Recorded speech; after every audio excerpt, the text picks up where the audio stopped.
In a small village, everyone knew they could always talk to the wise Zen master. Day or night, he was there. Whether you needed someone to listen, some advice, or just to sit quietly and sip some warm tea, the Zen master was the person to go to.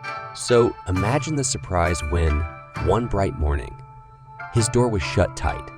A little note dangled from the door. It had just 3 words: "Gone for the day."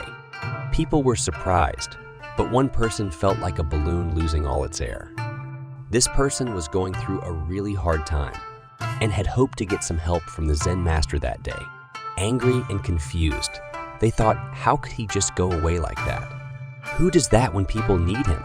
Feeling like a ship lost at sea, the person couldn't understand why the Zen master, usually as reliable as the sunrise, had suddenly decided to take a day off. The very next morning, the Zen master was back, like a shopkeeper flipping his sign from closed to open. The door creaked open, and there he was, just as calm and welcoming as ever. The individual who had been so upset couldn't wait any longer. They rushed to the Zen master and blurted out, "Why did you go away? People really count on you, you know." The Zen master smiled gently and motioned for the person to follow him to his garden. It was a magical place, filled with flowers in a riot of colors and plants of all shapes and sizes. He pointed to a tall, strong tree that looked like it had been standing for ages. "Try to pull this tree out of the ground using just your hands," he said. The words didn't even make sense to the individual.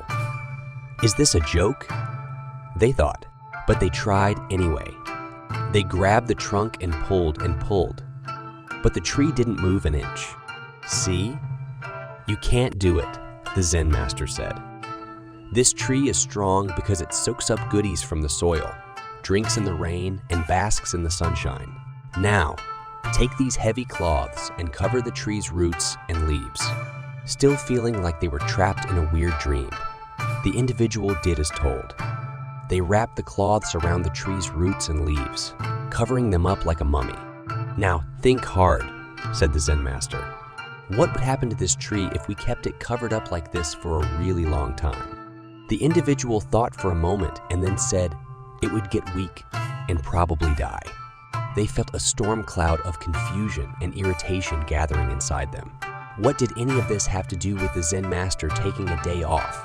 It felt like a puzzle with missing pieces. With a simple motion, the Zen master unwrapped the heavy cloths from the tree, letting them fall to the ground.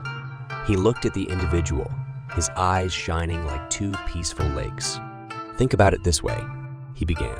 "Just like the tree needs sun, rain, and good soil to grow strong, people need quiet time, rest, and deep thoughts to feel alive and healthy.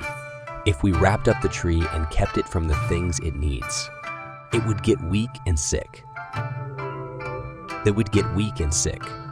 The same goes for me, or for you." The Zen master paused, letting his words hang in the air like a melody. "Being there for everyone all the time would be like wrapping myself up, cutting me off from the good stuff that makes me strong enough to help others." The individual felt like someone had turned on a light inside their head. It was as if a tangled knot had come undone, making way for a feeling of peace. They got it now. Being alone sometimes wasn't about being lonely or not caring for others. It was like watering your own roots so you could grow into a tree that could offer shade to everyone else. From then on, the individual started to find moments to be alone, to think, to breathe, and to just be. And something amazing happened. They felt stronger, like they could think more clearly and help others in a way they never could before. And as for the Zen master's occasional days off, well, those became a lesson for the whole village. People started to understand that you can't pour from an empty cup, and that to truly be there for others, you first have to be there for yourself.